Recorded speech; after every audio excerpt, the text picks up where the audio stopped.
Հաջորդ ելույթի համար Վլադիմիր Վարդանյան, համեցեք։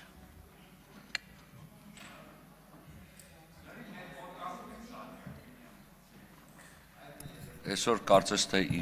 քաղաքականից իրավականի եւ հակառակը թարգմանելու անհրաժեշտություն կա, հարգելի գործընկերներ, որ նայեք, կաշառակեր սրիկան, դա քաղաքական գնահատական է,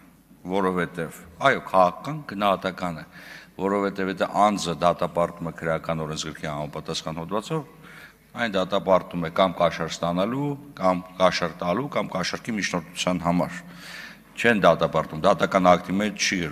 գրվում, որ այս մարդուն հռչակում են կաշառակեր։ Կաշառակերը քաղաքական նեգատիվ կոնոտացիա ունեցող արտահայտություն է, եւ այո, դատապարտել եւ ցանկացած կաշառակեր սրիկա պետք է դատապարտվի։ Ինձ թվում է այստեղ առնվազն պետք է կոնսենսուս ունենանք։ Պարոն Չարչյանը այլևս չի զբաղեցնում ազգային ժողովի պատգամավորի գործառույթ, նա հանդես է գալիս որպես մասնավոր անձ, ես նաև բոլորի խորհուրդ պետք է տամ չանդրադառնալ մասնավոր անձանց, որոնց անձնական կյանքը ավելի մեծ պաշտպանություն ունի, քան հանրային տիրույթում գտնվող անձանց, բայց այդուհանդերձ կարծես թե պարոն Մինասյան, եթե չեմ սխալվում, Վճռաբեկ դատարանը դատախազության բողոքը, որը վարույթ չի ընդունել, հետեւաբար ակտը գտնվում է օրինական ուժի մեջ, այսքանով առանց որևէ մեկնաբանության կթողեմ այս հատվածը, բայց ճիշտ ասած ինձ զարմացնում է այս քննարկումը, որովհետև կարծես թե խոսքը գնում էր ճգնաժամի մասին, որը ձևավորվել է Հայաստանի Հանրապետությունում, բայց երբ որ մենք քննարկում էինք մեր ընդդիմադիր գործընկերների հետ հայտարարության նախագիծը, մի պարզ հարց բարձրացվեց։ Տեսեք, մեզ մոտ կառավարությանը անվստահություն հայտնելու համար անհրաժեշտ է ներկայացնել նոր վարչապետի թեկնածու։ Դասական խորհրդարանական կառավարման ցանկացած երկրում դա լինում է ընդդիմության առաջնորդը կամ միասնական առաջնորդը։ Մենք դեռ չհասկացանք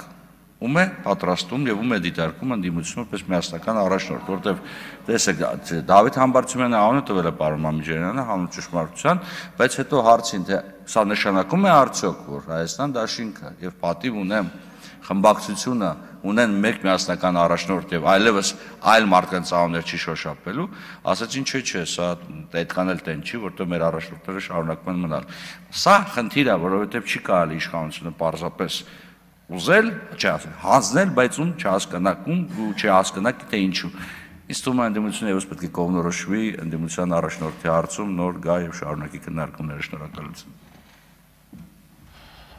Արծվիկ Մինասյան, համեցեք։